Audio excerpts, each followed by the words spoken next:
My name's Davida Shensky, and the title of this program is Live Without Limits, Reach Personal Success on a Daily Basis. Our purpose is to talk and give you motivational information on how to overcome any limiting beliefs you have by discussing psychology, mental health, relationships, and personal development. Today's presentation is titled, Are You Emotionally Unavailable? 5 Warning Signs to Protect Yourself. Emotional availability is a crucial yet underappreciated aspect of healthy, successful relationships. Emotional availability describes the ability to sustain emotional bonds in relationships, as quoted in Healthline. Although a partnership may persist, it cannot really prosper unless both people are able to be vulnerable in this way. But how does someone know if they are emotionally available? And how can they find out before investing years of their life in something that isn't likely to succeed? There are many relationships that a person is emotionally unavailable, and many times because they don't know how to show empathy, they don't know how to have a relationship because they never really had a relationship in the home they grew up in that was respectful or very loving. And you have to come from a very loving home where each other are basically there for one another. Because I can remember years ago where I met someone and she was a hugger. And it kind of threw me a little bit because I grew up in a home where there was no loving or respect. And so I don't always know how to react in certain situations with people who are emotionally available for you. So, 5 warning signs that they are emotionally unavailable. Needs versus very needy. Emotionally unavailable partners tend to confuse having needs with being needy. Every person in a relationship has needs, and successful couples know how to voice theirs and listen to their partners. Are you being called out when you ask for any of these things? Being called needy in response to stating your needs, having pretty much any emotions at all, suggesting intimacy beyond sex, requesting quality time, reminding them that a partnership means working together. You need to know that having a negative reaction or calling you needy is typical of emotionally unavailable people and toxic behavior. Of course, neediness does exist in some relationships, but as long as someone's needs and expectations are reasonable and not excessive, willingness to meet these needs comes down to compatibility.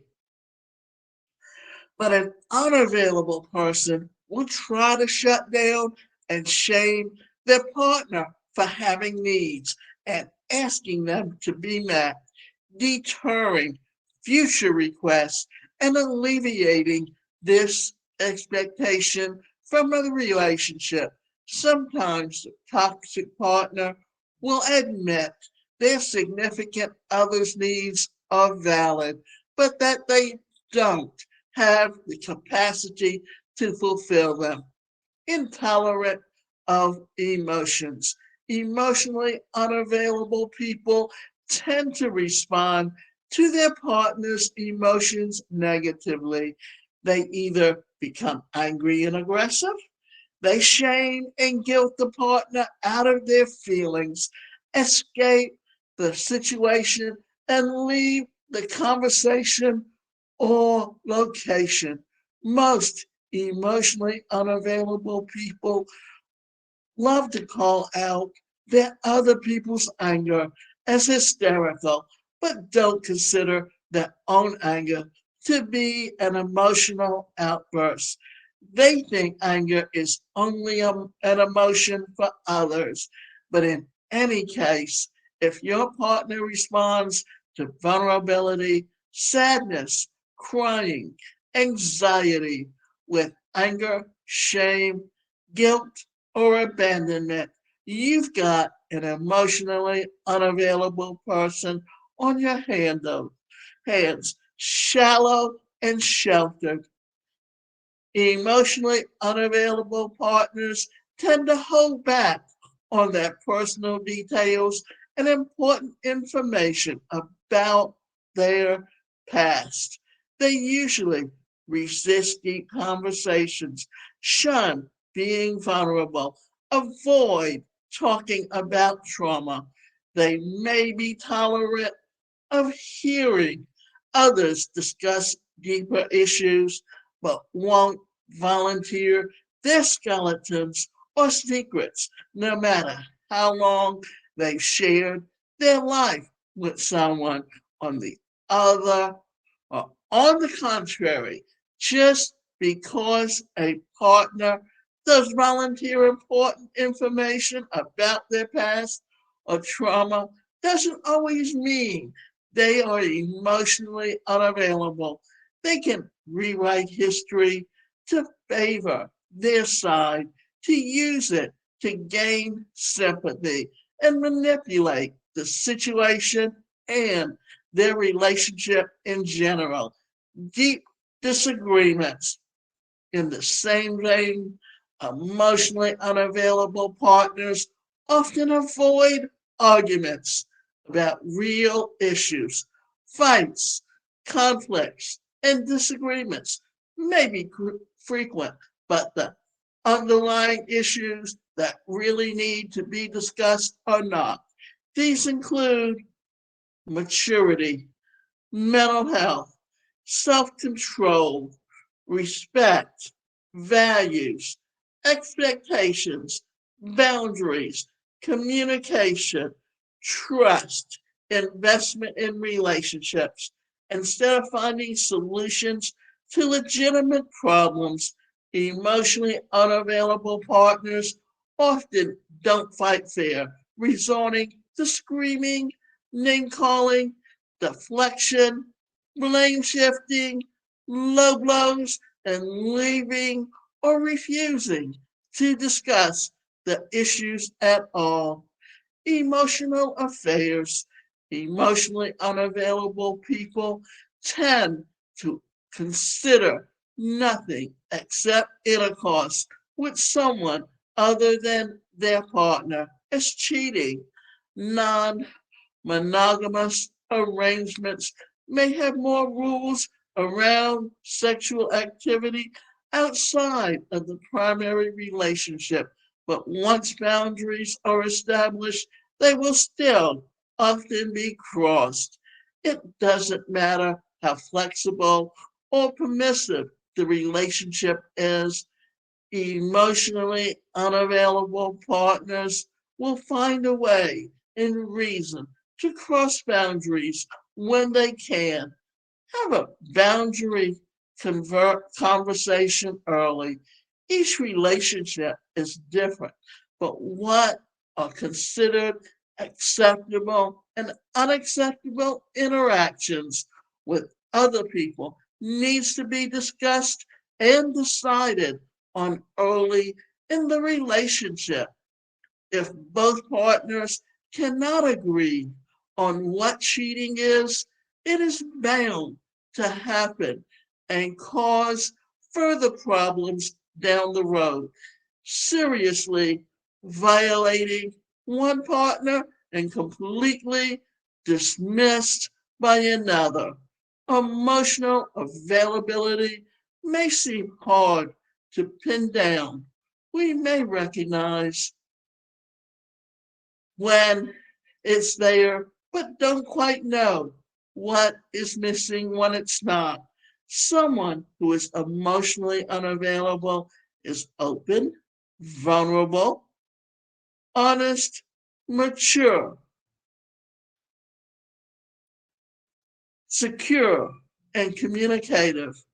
Okay, so I'm going to say this again, and I'm going to backtrack on some things. Emotional availability may seem hard to pin down. We may recognize it when it's there, but don't quite know what is missing when it's not. Someone who is emotionally available is open, vulnerable, honest, mature, secure, and communicative. And this is what we should strive to have healthy relationships. They don't run hot and cold. They understand their emotions and make the effort to understand their partners. They care about what their partner needs and set reasonable boundaries for themselves in the relationship. Self help or professional counseling can help unlock someone's own emotional depth and help them determine early on if a love interest is emotionally available. Selecting a healthy partner and developing an emotionally satisfying relationship becomes much easier and less dramatic when we know what to look for. And the thing to remember is this, that the kind of relationships we have as an adult depend on the kind of relationships we have as children. Because often, if you have a parent that doesn't know how to be emotionally available to their children, then their children become emotionally unavailable to others. Therefore, it is important for us to learn how to be there for one another and how to care for one another and not let someone else determine who you are or how you feel about yourself or how and the kind of relationships that you do have.